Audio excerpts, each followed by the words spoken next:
Charlotte Brontë, née le 21 avril 1816 à Toronto, est morte le 31 mars 1855 à Haworth.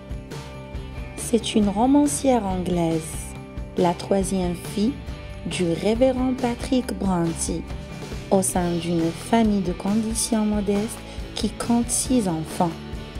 Elle bénéficie, comme ses 4 sœurs et son frère, de la présence d'un père qui a poussé ses études classiques jusqu'à l'université de Cambridge et n'hésite pas à leur transmettre sa culture et sa vision du monde. Elle connaît cependant très tôt, alors qu'elle est encore tout enfant, le deuil de sa mère, puis de ses 2 sœurs aînées frappées par la tuberculose. Malgré sa condition de femme et son absence de moyens financiers, elle réussit à publier ses poèmes et ceux de ses sœurs sous des noms masculins en 1846 et surtout à publier son œuvre principale, Jane Eyre, devenue un grand classique de la littérature anglaise et mondiale, ayant également laissé une empreinte importante dans l'histoire culturelle en étant adaptée au cinéma à plusieurs reprises. Dès l'enfance, Charlotte, comme Emily et probablement plus fortement Branwell, est influencée par certaines sources d'inspiration.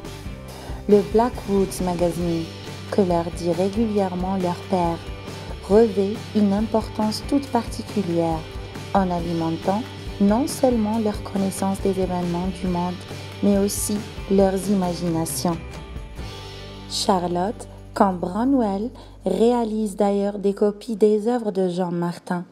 Enfin, Charlotte était une fervente admiratrice de Walter Scott, dont elle a dit en 1834 « Pour ce qui est de la fiction, lisez Walter Scott.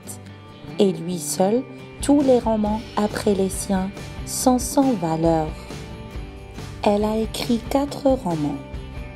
Jane Eyre en 1847, une autobiographie.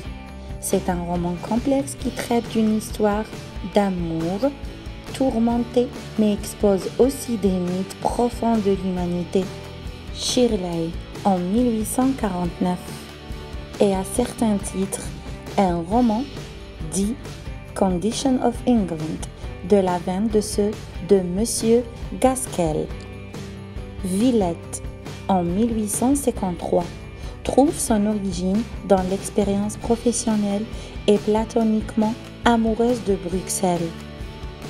The Professor, le professeur en 1857, publié par Smith, Elder & Co.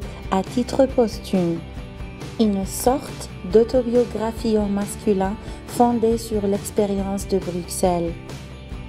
Des fragments incomplets, il s'agit d'ébauches incomplètes et non révisées, qui, à l'exception d'Emma, ont été publiées très récemment, comme Ashford en 1840, The Moors et Emma, déjà publiée en 1860 avec une introduction de William Shakespeare Thackeray.